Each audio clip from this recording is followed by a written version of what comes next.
আল্লাহ তুমি মাফ না করলে কার কাছে যাব মালিক? তোমার নবীর কথা মনে করে কান্দে।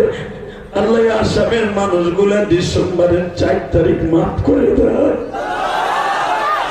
বাজানিবার আমার দিকে তাকান। আমিনা যখন বললেন বাবা তোমার বাবা ঘুমিয়েছে মদিনায়, নবী আমার একটা চিৎকার দিয়ে বলে মা গো আমার বাবা আখিরাতের ব্যবসায় গেছে আমি মেনে নিলাম, তবে আমার বাবার কবরটা আমি দেখবো। বাবার আব্বা কতটুকু লম্বা ছিল।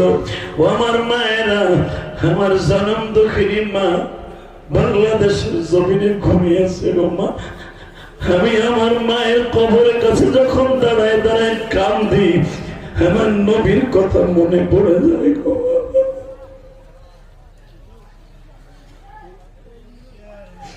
এখানে কার বাবা কবরে ঘুমিয়েছে আমি জানি না। নবীর বাবার কবরের কথা শুনে তোমার চোখে যদি পানি আসে, তোমার বাবার কবরটা এখন জান্নাতের বাগান হয়ে যাবে।